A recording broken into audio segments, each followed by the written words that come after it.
Bom, então nós vamos falar, né, sobre aprendizagem baseada em jogos digitais. Nesse primeiro encontro nosso, falando desse tema, a gente vai falar de jogos digitais de um modo geral, não específico ali jogos de matemática. Então a gente vai pensar um pouquinho sobre o ensino e o uso de jogos digitais.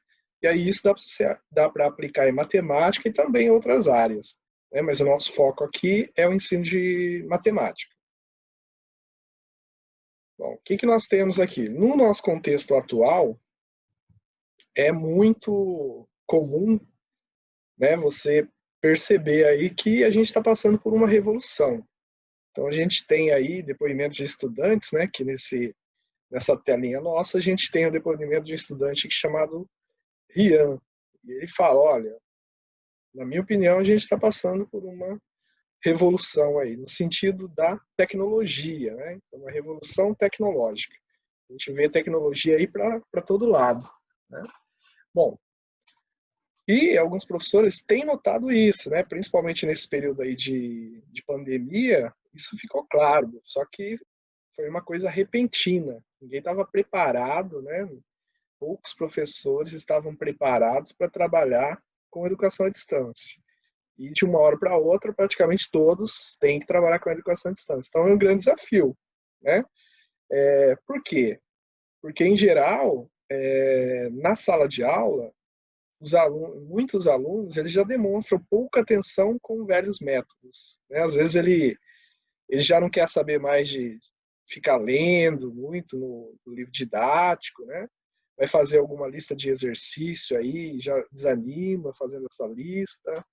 Então, o que a gente pode fazer para tentar motivar esse aluno a estudar? Então, um caminho para fazer essa motivação seria levar os jogos digitais para a sala de aula, que é uma coisa que eles gostam, que eles se divertem, que eles acham interessante.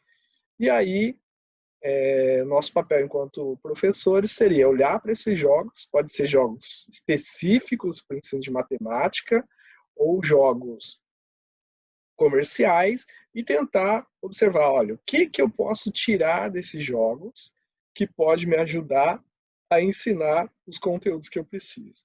Então, partindo desse pensamento, aí nós vamos atrás dos jogos mais indicados para tentar mudar esses chamados velhos métodos, tentar sair daquela simplesmente pegar a aula tradicional e projetar na tela do computador para o aluno. Então, o caminho não seria esse, né? Quando a gente muda a forma de interagir com o aluno, a gente vai mudar também o material. Então, a gente vai ter que usar outro tipo de material. Então, outra forma de abordar esse material. Então, jogos digitais seriam uma possibilidade para a gente fazer isso.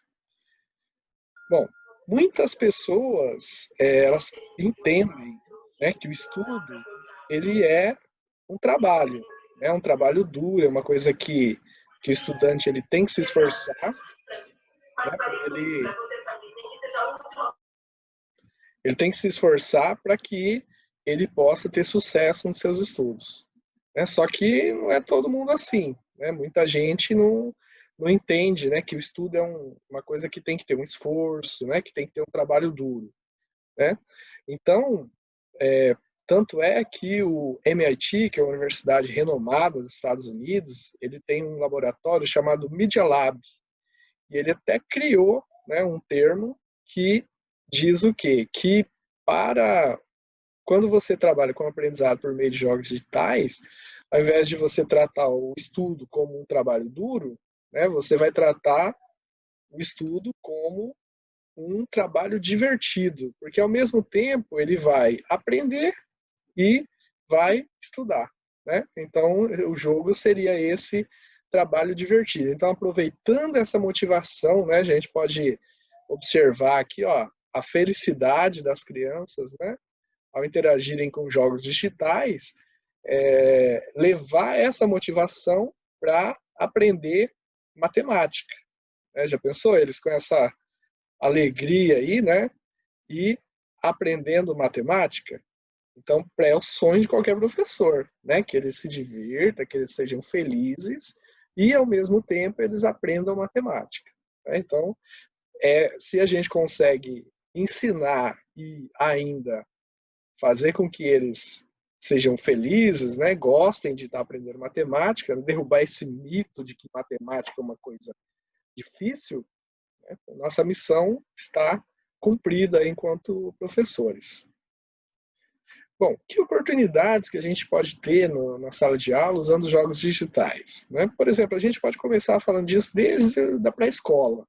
Estudantes em idade pré-escolar, eles já começam, às vezes até antes da escola.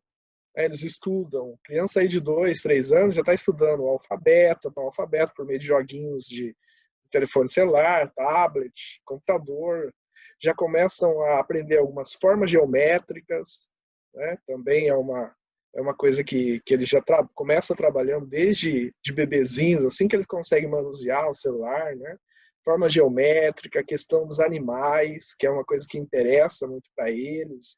Então, tudo isso eles já vão aprendendo a questão dos números, simbologia de número, relacionar o símbolo do número com quantidades, né? Então existem já joguinhos gratuitos que a gente consegue instalar aí no computador, no smartphone, às vezes joga online sem precisar instalar, que já ensinam isso. Então essas oportunidades existem desde a pré-escola.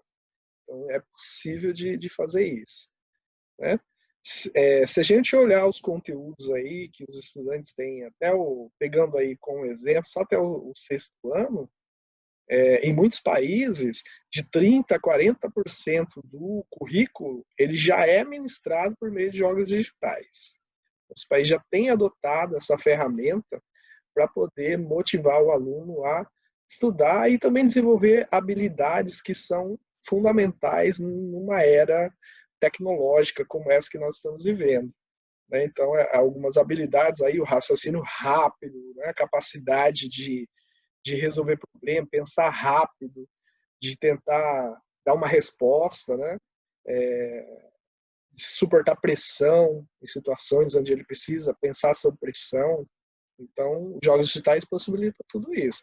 E outros jogos possibilitam o desenvolvimento de raciocínio lógico, como exemplo do xadrez, né? O xadrez hoje você consegue aí gratuitamente instalar em qualquer telefone celular, smartphone ou computador e jogar, né, praticar aí sem precisar ir lá e comprar um tabuleiro, um jogo de xadrez. Então também é uma ferramenta que pode ser aliada para você trabalhar a questão de estratégia, a questão até de matemática, falando do plano cartesiano, os movimentos, né? Quem joga xadrez aí dá para estudar os mates, né? Que são as estratégias para dar checkmate, usando também a ideia de plano cartesiano, né? Adaptando, né? Esse pensamento aí do plano cartesiano. Então, xadrez é uma ferramenta excepcional, né? Nessas questões aí que dá para você levar, né? E para ensinar o aluno a pensar um pouquinho, usar o raciocínio lógico para ter sucesso no jogo e também para que ele possa aprender conceitos matemáticos. Se nós olharmos anualmente os softwares mais vendidos, né, todos os anos aparecem jogos digitais como entre os mais vendidos. Então essa questão ela destaca o quê? Que realmente, né, como muita gente compra jogo digital, eles ocupam um papel de destaque aí no dia a dia. Então é uma ferramenta bastante importante para você levar para a sala de aula e motivar o aluno. Pode ser jogo comercial, que é jogo vendido, né? Produzido, às vezes produzido não para ensinar matemática, mas você pode adaptar. Então, por isso é importante a gente conhecer também alguns desses jogos para a gente pensar, bom, eu conheço o jogo, um pouco dos jogos, eu conheço matemática, então como é que eu vou levar isso para a sala de aula? Como que eu vou ensinar matemática, né, com esses jogos? Então, tendo conhecimento nas duas áreas, você é uma pessoa daí privilegiada, né, que você pode levar isso, integrar essas duas ferramentas e levar isso para a sala de aula, né, de modo a aumentar aí a possibilidade de aprendizado do seu estudante. A questão dos jogos online hoje é uma prática bastante comum, né? O Free Fire e outros tipos de jogos, né? O PKXD para crianças, os jogos do Roblox. Então viraram uma febre aí mundial. E a gente pode explorar isso, né, com vários tipos de disciplinas, né, matemática, física, química, política, às vezes até dá para estudar algumas coisas, né, e diferentes assuntos. Então, os jogos eles têm esse potencial, né, de possibilitar o estudo de diferentes áreas dentro da matemática e também áreas fora da matemática, outras áreas. Bom, e que oportunidades que a gente pode ter com jogos digitais? Quais seriam as oportunidades aí que a gente pode aproveitar, né, para trabalhar usando os jogos digitais? Bom, entre as oportunidades que nós podemos usar, né, são exemplos aí do que já vem sendo feito. Por exemplo, existem empresas, né, do ramo financeiro, muitos bancos, fintechs, né, tipo Nubank, né, Digio e outras fintechs, que elas já acabam utilizando jogos digitais, às vezes, para treinar, fazer o treinamento de algumas equipes. Então, ao invés de você ir lá, colocar a equipe em campo, para ela aprender, né, e depois você levar ela para o trabalho, muitas empresas já estão fazendo isso. Eles pegam os funcionários, treinam, e aí, depois desse treinamento aí simulado, né, você vai colocando funcionário para ocupar algumas funções ali dentro da empresa. E no ramo educacional, isso também é possível. Né? Essa questão de simulação é possível tanto de ser utilizado por alunos, né, como também por professores. Às vezes, alguma escola precisa fazer um treinamento ali com seu grupo de professores, né? Então ele pode usar, né, os jogos, né, para poder fazer essa simulação aí da situação em sala de aula, né? Pensar em o que ele poderia fazer, né?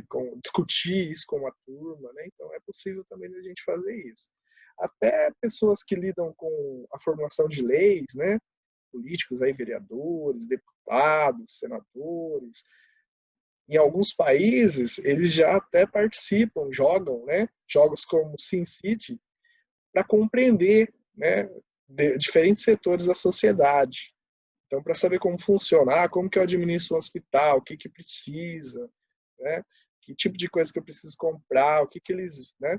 Então, como que é o funcionamento disso, essa dinâmica? E aí, para que eles possam criar leis que vão ajudar esses setores aí da sociedade, né? Então, até nisso, né, a gente tem já a colaboração dos jogos digitais, né? Para a gente ver aí o tamanho da importância disso, né? Bom, engenheiros de várias áreas, né? Por exemplo, engenheiros civis, engenheiro de computação, né? Engenheiro mecatrônico, muitos deles, antes de construir um produto, o que eles fazem? Eles usam jogos digitais, né, a respeito daquele tema que ele precisa construir o produto, para que nesse jogo ele entenda algumas coisas relacionadas ao produto, as pessoas que consomem aquele produto, a usabilidade do produto.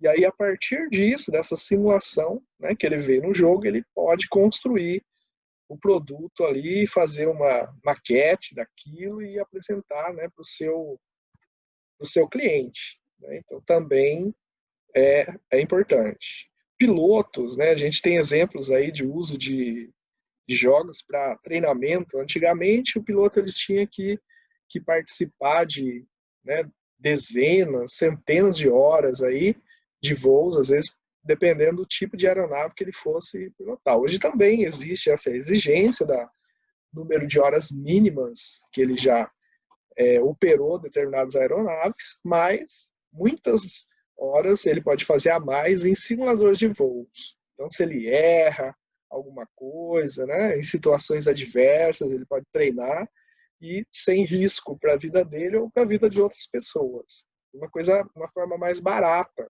também, apesar dos simuladores não serem uma coisa tão barata, mas é mais barato que um avião. Então ele consegue fazer essa simulação sem gerar nenhum dano ao simulador, né, que aconteceria com o avião se ele derrubasse o avião. Bom, mas o que seria a aprendizagem baseada em jogos digitais? Então, quando eu falo que eu vou ensinar usando jogos digitais, eu tenho que pensar que a dinâmica professor, aluno, sala de aula, conhecimento, ela vai ser diferente da sala de aula tradicional. Então, o papel do professor muda, né? O professor deixa de ser o centro das atenções dos alunos, né? Os alunos vão focar a atenção para o jogo, né? E o professor ele vai trabalhar como o mediador. Então, o professor ele vai fazer essa questão da mediação, né? Ele vai mediar, ele vai gerenciar as equipes, né? Essa questão de gerenciamento, olha, quem está trabalhando, quem não está, né? O que você pode melhorar aí no que você está fazendo, né?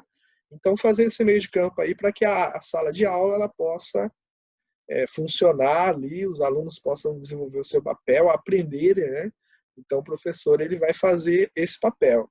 E a questão do aluno, né? Então, aqui nós temos a função do professor, né? Então, ele é o mediador, ele vai gerenciar a sua aula, né? Por parte do aluno, ele deixa de ser passivo, né, de uma pessoa que só ouve aquilo que o professor está apresentando, como na aula tradicional, e ele vai ter um papel mais ativo, ele vai participar daquilo que está acontecendo, né, de uma forma mais ativa. Então, todo o tempo ele vai estar envolvido com o jogo, pensando, né, discutindo em grupos, né, que quando eu vou trabalhar com jogos, o ideal seria que os alunos trabalhassem em grupos, pelo menos em duplas, para que eles pudessem discutir, planejar uma estratégia. E aí, para o professor, isso é bastante interessante. Por quê? À medida que os alunos vão discutindo isso, vão bolando as estratégias, o professor, como mediador, com quem vai passar ali, ajudar orientar esses alunos, ele pode compreender se os alunos estão tendo alguma compreensão equivocada, pode dar algumas dicas, fazer algumas perguntas, que vão ajudar os alunos a pensarem mais sobre aquilo que eles estão fazendo. Então, nesse sentido, quando você planeja uma aula com materiais didáticos diferentes, né, a forma de pensar do aluno na aula vai ser diferente, a forma do professor pensar naquele material vai ser diferente. Né? Eu não posso pensar numa aula com jogos do mesmo jeito que é uma aula que eu vou usar o livro didático.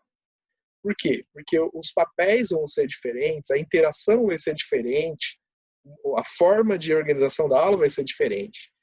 Então, ao planejar uma aula com jogos, a gente tem que pensar nisso também. Né? Então, como que essa aula vai ocorrer? Qual que vai ser a dinâmica da aula? Né? O que eu vou fazer com um aluno que não quiser jogar? A gente tem que pensar em tudo isso. Né? Então, como que eu posso criar uma aula interessante? Que tipo de atividade? Não pode ser uma atividade que eu vou só tirar a cópia do livro. Então, tem que ser uma atividade que tenha relação com aquele jogo que eu estou trabalhando, com o conteúdo que eu quero ensinar. Uma atividade diferente das atividades tradicionais aí que aparecem nos livros. Muitas vezes você pode usar até, se for um jogo de matemática, você pode usar até recortes das telas do jogo para você preparar a sua atividade. Então, às vezes, ao invés de ficar desenhando lá uma atividade, você pode ir lá com o print screen, tira um recorte lá da tela do jogo que tenha, né, uma situação que você quer usar, e aí você prepara a sua atividade com essa parte que te interessa do jogo. Também é um caminho, né, e acaba agilizando a vida do professor. Às vezes você não encontra imagem relacionada àquele tema, né, e dá um trabalho, às vezes, encontrar algumas imagens. Então, dentro do jogo, se é um jogo que você vê lá algum conceito, né, que você pode usar, então você pode usar alguns prints dessas telas. Bom, por que a gente usa os jogos digitais? Por que é interessante utilizar esses jogos dentro da sala de aula?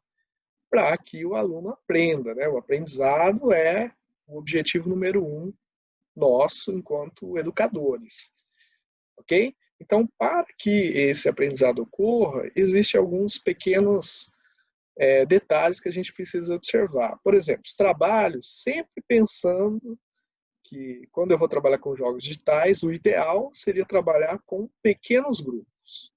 Nada de colocar grupos muito numerosos, porque daí os alunos eles acabam, alguns trabalham e outros acabam se dispersando, né? Então a ideia é trabalhar com grupos pequenos. E aí dentro desses grupos pequenos, o professor ele vai criar, né, situações ali, planejar jogos, às vezes diferentes jogos para ensinar o mesmo conteúdo, para que essas situações possam favorecer a aprendizagem dos estudantes.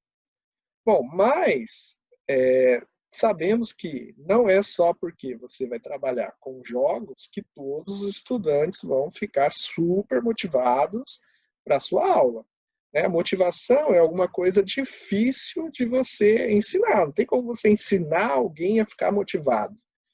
Você pode dar palavras de motivação, de ânimo, tentar ajudar o seu estudante, mas o fato dele estar ou não motivado, às vezes envolve questões que são extra sala de aula, questões familiares, questões de amizades, então envolve outras questões sociais, Então é difícil de você motivar, Por isso que ao levar um jogo para a sala de aula, a gente não tem que pensar assim, olha, eu vou levar o jogo, aí você vai sentar aí, você vai treinar, você e o jogo, e pronto, você já aprendeu esse conteúdo.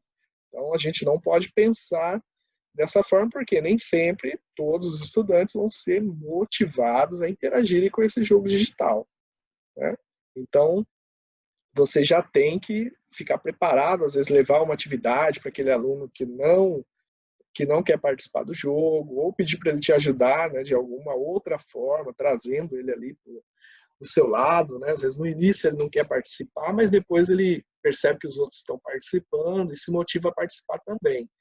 Então é interessante, sempre pensar nessa questão da motivação, que ela nem sempre ocorre como a gente gostaria.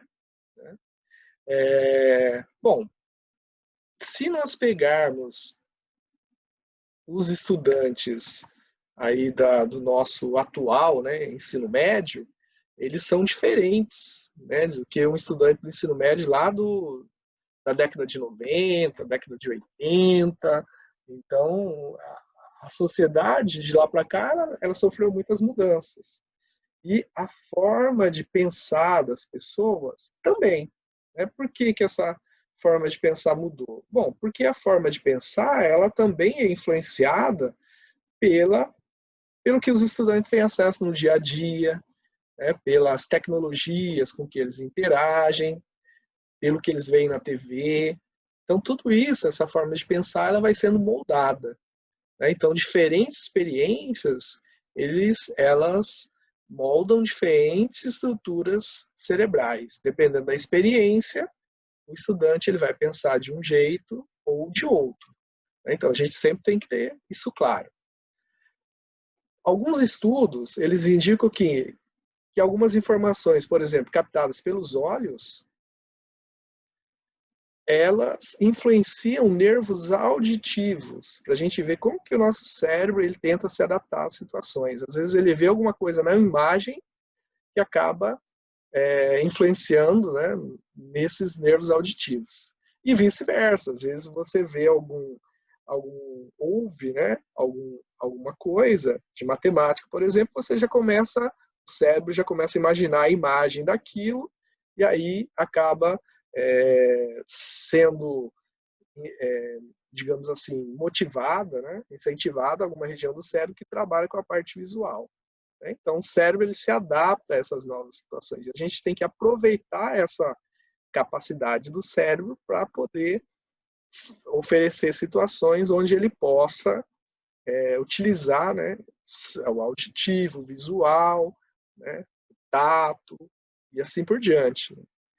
Bom, estudos com adultos, adultos que não têm deficiência visual, ou alguns que enxergavam e depois apresentaram algum tipo de deficiência visual, quando eles estudam Braille, que é a linguagem usada para quem tem deficiência visual para ler, para obter informações, o que se percebeu? Que mesmo eles com os olhos todos tampados, ou aqueles que não enxergavam, mesmo assim, regiões do cérebro relacionadas ao visual eram estimuladas à medida que eles liam alguma coisa em braille. Então, essas regiões eram estimuladas no cérebro, por exemplo. E outras pessoas, né, que utilizam lá, pessoas, por exemplo,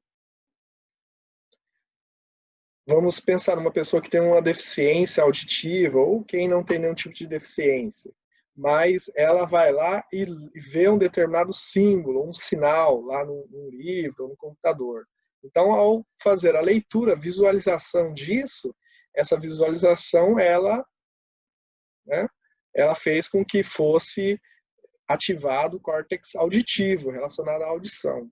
Então, são características aí que a gente tem que levar em consideração ao planejar atividades e utilizar, né, esses jogos digitais. Okay? Bom, muitos estudos com psicólogos sociais, né, incluindo Luria, que foi um discípulo, né, do Vygotsky, eles indicam o quê? Que as pessoas, elas são, se você pegar, né, que pessoas de diferentes culturas, o que vai acontecer? Elas vão pensar a respeito de coisas diferentes. Se você pegar um aluno que mora num grande centro, ele tem uma realidade, um dia a dia, ali, coisas que ele interage ali no seu dia a dia. Se você pegar um aluno que mora numa fazenda, às vezes ele vai ter contato com outras coisas, ele vai pensar a respeito de outras coisas, né? Ok?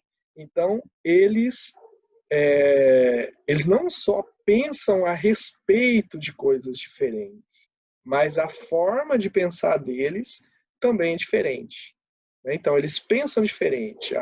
O seu dia a dia, o seu social, né, a sua cultura, influencia na sua forma de pensar. Isso é uma coisa interessante aí do ponto de vista do ensino da aprendizagem, né? A gente respeitar essas diferenças. Ok?